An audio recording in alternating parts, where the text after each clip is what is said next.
अक्टूबर टेक्सिंग में जहरीली चाय पीने से जाँ बहक बच्चों की तादाद 5 हो गई है। गोजरा में 4 बच्चों की नमाज जनाजा अदा कर दी गई। सानिया, इकरा, मदीहा और अली हसन की नमाज जनाजा में अहले इलाका की कसीर तादाद में शिरकत।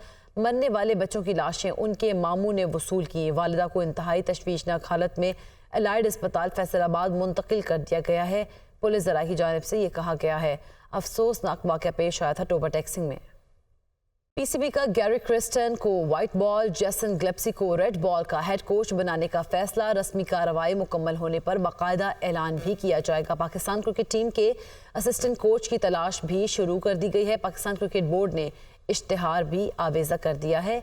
आपको बताएं कि इसी पर बात करेंगे। उसामा गौरी हमारे साथ मौजूद हैं। जी उसामा गौरी, आगाह कीजिएगा, 2 तो कोच डिसाइड हो गए हैं और इसका ऐलान बाकायदा कब तक किया जाएगा? जी बिल्कुल, पाकिस्तान क्रिकेट टीम के हेड कोच का मामला है और इस मामले में पाकिस्तान क्रिकेट बोर्ड ने गैरी क्रिस्टन को व्हाइट बॉल जबकि जेसन ग्लेप्सी को रेड बॉल के हेड कोच बनाने का फैसला कर लिया है।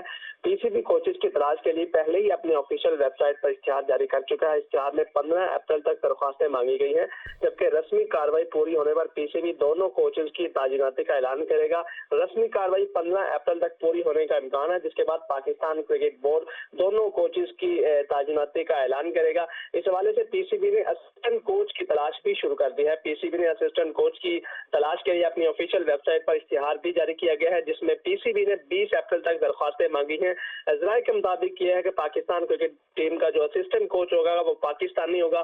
पीसीबी मुल्की और गैर मुल्की कोचेस पर मुश्तमिल टीम बनाएगा। हेड कोच गैर मुल्की होंगे जबकि असिस्टेंट कोच तक इसका ऐलान कर दिया जाएगा। बाकायदा उसामा गौरी आप आगाह कर रहे थे, आपका शुक्रिया।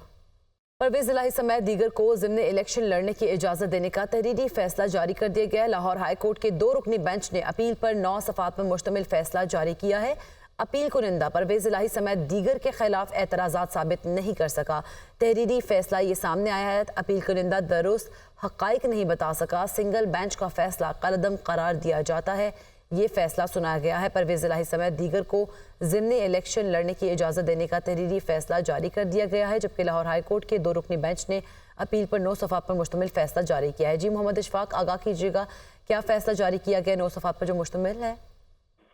जी बिल्कुल, लाहौर हाई कोर्ट के जस्टिस शाहिद बिलाल हसन की सरबराही में 2 रुकनी बेंच ने अपील पर 9 सफ़ात पर मुश्तमिल तहरीरी फैसला जारी किया। फैसले में जस्टिस शाहिद बिलाल हसन ने लिखा कि अदालतें जमहूरियत और बुनियादी हुकूक की ज़ामिन है। आला अदालत के फैसले में जमहूरियत के प्रिंसिपल और रिटर्निंग ऑफिसर की ड्यूटी बताई गई है। फैसले में कहा गया है कि अपील कुनिंदा ने परवेज इलाही समेत दीगर के खिलाफ जायदादों समेत मुतल्लिक दुरुस्त हक़ाइक़ न बताने का एतराज़ लगाया है। परवेज इलाही के वकील ने बताया कि जनरल इलेक्शन में भी ऐसे एतराज़ात आयद हुए जो कि मुस्तरद हो गए थे। फैसले में अदालत ने कहा कि अपील कुनिंदा परवेज इलाही समेत दीगर के खिलाफ एतराज़ात साबित नहीं कर सका। अपील कुनिंदा दुरुस्त हक़ाइक़ नहीं बता सका, जिसकी बुनियाद पर सिंगल बेंच का फैसला कलअदम करार दिया जाता है और इसी बुनियाद पर परवेज इलाही समेत दीगर को ज़िम्नी इलेक्शन लड़ने की इजाज़त देने के फैसले को भी दुरुस्त करार दिया जाता है। जी सही, बहुत शुक्रिया मोहम्मद इशफाक, आप हमें आगाह कर रहे थे। साबिक विफाकी वज़ीर फवाद चौधरी को अडियाला जेल से रिहा कर दिया गया। फवाद चौधरी की 2 रोज़ कबल जमानत मंजूर हुई थी। फवाद चौधरी पर निजी हाउसिंग सोसाइटी से करोड़ों रुपए रिश्वत लेने का इल्ज़ाम था। घर पहुंचने पर फवाद चौधरी की बेटियां वालिद के गले लग गईं और वालिहाना इस्तकबाल किया। वज़ीर आज़म शहबाज शरीफ आज से 8 अप्रैल तक सऊदी अरब का 3 रोज़ा दौरा करेंगे। वज़ारत उज़्मा का ओहदा संभालने के बाद शहबाज शरीफ का ये पहला गैर मुल्की दौरा होगा।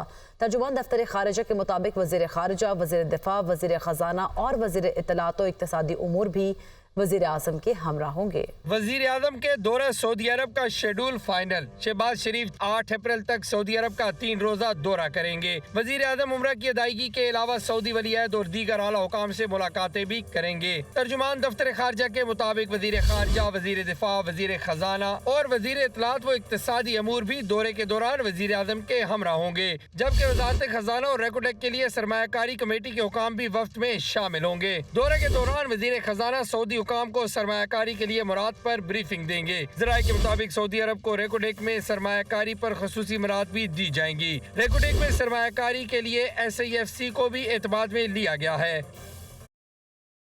सुप्रीम कोर्ट के मजीद 5 जजेस को लिखे गए मशकूक खत भी सामने आ गए हैं। अब तक सुप्रीम कोर्ट के 10 जजेस को खतूत मिल चुके हैं। फ्रांसिक रिपोर्ट के मुताबिक सुप्रीम कोर्ट के जजेस को खतूत पर भी आर्सेनिक पाउडर पाया गया है। नए मौसूल होने वाले खतूत भी CTD के हवाले कर दिए गए हैं। इस्लामाबाद से रिपोर्ट देखिए।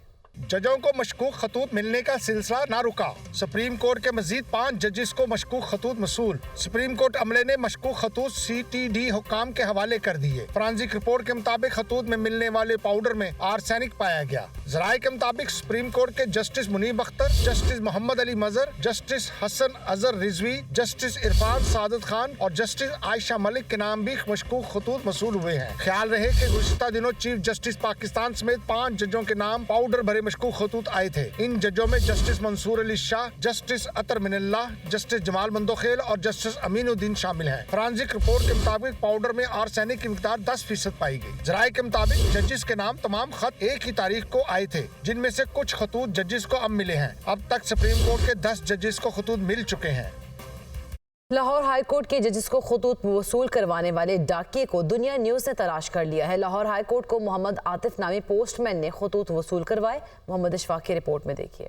Chief justice Lahore high court Malik Shahzad Ahmad Khan, senior तरीन जज justice Shujaat Ali Khan, justice Ali Baqar Najafi, justice Shahid Bilal Hasan, justice miss Aliya Neelam और जस्टिस आबिद अजीज शेख को धमकी आमेज खत भिजवाए गए। ये खतूत आतिफ नामी पोस्टमैन ने जजेस के स्टाफ को जमा करवाए। इस वाक़े के बाद लाहौर हाई कोर्ट में सिक्योरिटी सख्त कर दी गई, जबकि आइंदा जजेस के नाम आने वाले तमाम खतूत को चेक करने के बाद जजेस को भिजवाया जाएगा। पोस्टमैन आतिफ का कहना है कि उसने बस खतूत जमा करवाए, इनमें क्या था उसे मालूम नहीं। चेकिंग करवाई है मैंने सारे। उधर DSP साहब हैं, खालिद साहब, उनको चेक करवाए हैं, उन्होंने फिर एंट्री कर उनका जाए अब इसमें कुछ नए SOPs के मुताबिक पोस्टमैन समेत किसी भी किस्म की डाक लाहौर हाईकोर्ट के चर्च गेट पर वसूल होगी। इसके अलावा किसी भी गेट से पोस्टमैन के दाखिले पर पाबंदी लगा दी गई। चर्च गेट पर मौजूद DSP तमाम डाक को चेक करने के बाद जजेस के स्टाफ तक पहुंचाएगा। DIG सिक्योरिटी लाहौर कामरान आदिल की हिदायत पर फ्रांसिक टीमें सुप्रीम कोर्ट रजिस्ट्री और हाई कोर्ट पहुंची। SP security high court Nasir Ali Khan, DSP security Malik Khalid और रीडर नासिर भी हमरा थे। DG forensic doctor Mohammad Amjad की टीम के हमरा जवानों को आज आने वाली डाक से मुतालिक ब्रीफिंग दी गई। और नाज़रीन, chairman peoples party Bilawal Bhutto का कहना है कि जाती अना और तकसीम की सियासत मसाइल का हल नहीं है। तमाम इदारों को आईनी दायरे में रहकर काम करना है। ऑपोजिशन को शोर शराबा और गाली देने के लिए वोट नहीं मिला। नोडेरो में तकरीब से खिताब करते हुए उन्होंने मजीद क्या कहा, आइए आपको दिखाते हैं।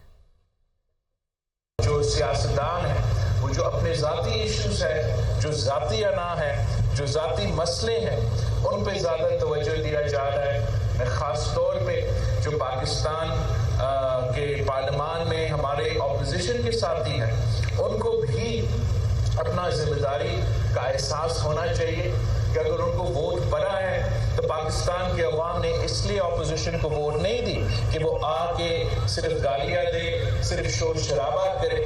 पाकिस्तान एक बहुत मुश्किल में है इस वक्त कि हम आपस में मिल बैठ के उनका मसाइल का हल निकालें और पाकिस्तान को एक मॉडर्न तरीन जदीद ममालिक बनाएं, जो जहाँ मुआशी तरक्की हो, जहाँ के अवाम को रोजगार मिले, गुर्बत से हम पाकिस्तान के अवाम को निकालें और इस मुआशी तरक्की के लिए पाकिस्तान पीपल्स पार्टी हुकूमत के साथ दे रही है। नाज़रीन, ईद में चंद दिन बाकी रह गए और नन्ही बच्चियां भी शॉपिंग में मसरूफ दिखाई देती हैं। उनका कहना है कि ईद पर मनपसंद मलबूसात खरीदेंगे तो ज्वेलरी बैग्स भी बहुत ज़रूरी है। चांद रात तक तैयारी जारी रहेगी। मज़ीद जानेंगे इस्लामाबाद से अपनी नुमाइंदा फौजिया अली से। जी फौजिया, बताइएगा नन्ही बच्चियों की ईदी की तैयारी कैसे जारी है? जी बिल्कुल, मीठी ईद बच्चों की ईद होती है। इस वजह से हम देख रहे हैं कि मार्केटों में जो नन्ही मुन्नी बच्चियां हैं वो ईद के जोड़े की ख़रीदारी में मसरूफ़ दिखाई देती हैं। उन्हें भी बड़ा खूबसूरत दिखना है, किसी को प्रिंसेस दिखना है, तो कोई ट्रेडिशनल ड्रेस ख़रीदना चाह रहा है। कुछ बच्चियां हमारे साथ मौजूद हैं, पूछते हैं कि उनकी ईद की तैयारी कहाँ तक पहुँची है। मैं शलवार कमीज़ पहन रही हूँ और अभी ज्वेलरी का लेना चाह रही हूँ। क्या दिल चाह रहा है कि क्या कौन सा कलर लेना है, किस तरह का ड्रेस लेना है ईद पे? पिंक और पर्पल कलर का लूँगी, फिर वाइट। ये हम हर ईद पर एक नया पर्स लेते हैं, शूज़, क्योंकि ईद एक ऐसा त्यौहार होता है ना जिसपे एक ऐसा फेस्टिवल होता है जिसपे हम लोगों को हर चीज़ नहीं ना लेना तो ईद पूरी नहीं होती है। ईद की शॉपिंग हमारी चांद रात तक ख़त्म नहीं होगी, क्योंकि चांद रात वाले दिन हमें मेहंदी भी लगवानी होगी, चूड़ियाँ भी लेनी होंगी। मैं फ्रॉक लूँगी और जूते लूँगी और ज्वेलरी लूँगी। जी बिल्कुल, इन नन्ही मुन्नी परियों का कहना है कि ईद पर इन्हें बहुत ही खूबसूरत दिखना है और इसके लिए वो अपनी मनपसंद खरीदारी चांद रात तक जारी रखेंगी। जी और नाज़रीन, ईद उल फितर की आमद के साथ ही मुल्तान के बाजारों में खवातीन का रश तो बढ़ गया है, लेकिन कपड़ों, जूतों और दीगर अशिया महंगी होने पर खवातीन परेशान है। इस हवाले से मजीद जानेंगे ज़ैनब गर्दीज़ी से। जी ज़ैनब, बताइएगा खवातीन का क्या कहना है? जी बिल्कुल, ईद की आमद से पहले ही बाज़ार सज चुके हैं और ख़वातीन जो हैं बाज़ारों में आ गई हैं ताकि ईद की ख़रीदारी कर सकें। बाज़ारों में जो रौनकें हैं, गहमा गहमी है, वो अरूज पर है। इस टाइम मैं मुल्तान के कदीमी हुसैन गई बाज़ार में मौजूद हूँ, जहाँ पर ख़वातीन की बड़ी तादाद जो है वो ईद की शॉपिंग में मसरूफ़ है। कुछ ख़वातीन मेरे साथ मौजूद हैं, उनसे जानते हैं कि ईद की शॉपिंग करने आई हैं, क्या क्या ख़रीद लिया है, क्या क्या रह गया है। महंगाई तो गवर्नमेंट ने जो कर दी है। हम तो फिलहाल तो घर की थोड़ी बहुत चीज़ें खरीदने, अभी कपड़े शपड़े कुछ नहीं खरीदे। जारी बात है, इतनी महंगाई में बंदा यहाँ तो घर की पूरी कर ले या फिर अपनी शॉपिंग कर ले। जी बिल्कुल, ख़वातीन काफ़ी ज़्यादा नाला नज़र आ रही है। उनकी जानिब से यही कहा जा रहा है कि महंगाई इतनी ज़्यादा है कि कुछ भी खरीदने का दिल नहीं किया जा रहा। मुतालबा यही किया जा रहा है कि कीमतें कम की जाएँ ताकि ईद को भरपूर अंदाज में वो मना सके। जी गुजरावाला में रमज़ान मॉडल बाजार को ईद बाजार में तब्दील कर दिया गया है, जहां मार्केट से कम नरखों पर जूते, कपड़े, ज्वेलरी और दीगर अशिया फरोख्त की जा रही हैं। मज़ीद जानेंगे अपने नुमाइंदे फ़हद बशीर से। जी फ़हद, आगाह कीजिएगा। देखें, ईद उल फितर की आमद के साथ ही गुजरांवाला की मार्केटों, बाज़ारों, शॉपिंग सेंटर्स पर ख़रीदारी का जो है वो रश बढ़ गया है। तो वहीं पर जो रमज़ान मॉडल बाज़ार पीपल्स कॉलोनी है उसे ईद मॉडल बाज़ार में तब्दील कर दिया गया है। जो मैनेजर हैं इस बाज़ार के हमारे साथ मौजूद हैं, उनसे बात करते हैं। मॉडल बाज़ार है उसको हमने ईद बाज़ार में तब्दील कर दिया है।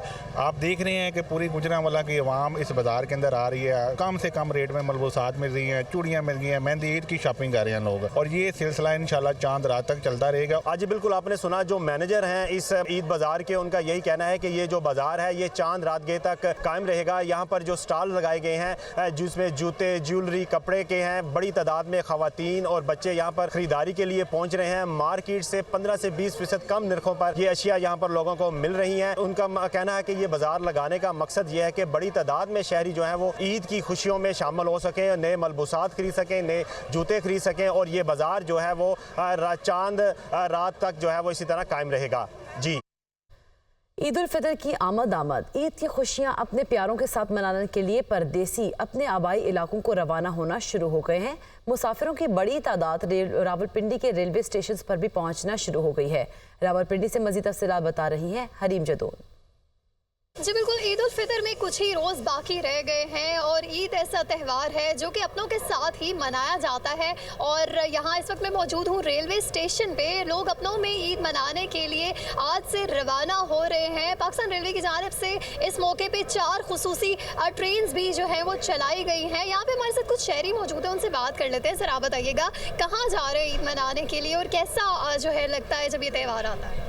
हम लोग एबटाबाद जा रहे हैं, हवेलिया, वाया हवेलिया से एबटाबाद जाएंगे, क्योंकि मेरा ससुराल वहाँ पे है। तो वहाँ पे सारे अपने उनके साथ ईद करने का इस दिन का बहुत ज़्यादा शिद्दत से इंतज़ार होता है और एक खुशी का मौका होता है। सारे फैमिली मेम्बर्स इकट्ठे होते हैं तो एक बहुत ही अच्छा सा जो है वो माहौल क्रिएट हो जाता है। जी बिल्कुल, इनका यही कहना है कि ईद ऐसा त्यौहार है जहाँ सारी फैमिली इकट्ठी होती है, सब न मिलना मिलाना होता है और इस मौके को हम अच्छे तरीके से एंजॉय इसी तरह से कर पाते हैं जब हम ये त्यौहार और ये वक्त अपनी फैमिली के साथ गुजारते हैं। जी, ईद के रोज़ मौसम कदरे गर्म रहने का इम्कान है, लेकिन ईद के फ़ौरन बाद बारिशें बरसाने वाला नया निज़ाम अपने रंग ढंग दिखाना शुरू कर देगा। ईद पर मौसम की सूरत हाल के हवाले से लाहौर से सुहेल कैसर की डायरेक्टर महकमा मौसमियात शाहिद अब्बास के साथ गुफ्तगू आपको दिखाते हैं। बिल्कुल जी, अब ईद की आमद तो बस चंद दिनों की ही बात रह गई है, जिसके लिए तैयारियों का सिलसिला भी जोशो खरोश से जारी है। तो हमने सोचा कि लगे हाथों हम अपने नाजरीन को ये बताते चलें कि ईद पर मौसम किस तरह के रहने के इम्कानात हैं। हमारे साथ मौजूद हैं डायरेक्टर महकमा मौसमियात शाहिद अब्बास साहब। बहुत शुक्रिया शाहिद भाई। तो थोड़ा सा हमें बता दीजिएगा कि मौसम के क्या हालात रहने वाले हैं। देखिए, अभी तो टेम्परेचर थोड़ा बढ़ रहा है, रोज़े थोड़े मज़ेदार हो रहे हैं, जिसमें जैसे सवाब के गर्मी के साथ साथ सवाब की मकदार भी बढ़ रही है। तो ईद के दिनों में जो है ईद जो है बादल होंगे ईद के दिनों में हल्के फुल्के, लेकिन ईद के छुट्टियों के एंड पे जो है 13 तारीख से एक बारिशों का बड़ा अच्छा सिलसिला आ रहा है। तो छुट्टियों में आपको बारिश भी मिलेगी और अच्छा मौसम भी मिलेगा। ईद के दिनों में टेम्परेचर थोड़ा सा गर्म होगा, लेकिन फिर भी हल्के बादल होंगे। लीजिए जनाब, ये मौसम की सूरत हाल रहने वाली है ईद पर कि थोड़ा सा मौसम गर्म रह सकता है, लेकिन बहुत ज़्यादा गर्म नहीं होगा और ईद की छुट्टियों के दौरान हम बारिशों से भी लुत्फ़अंदोज़ होंगे। जी।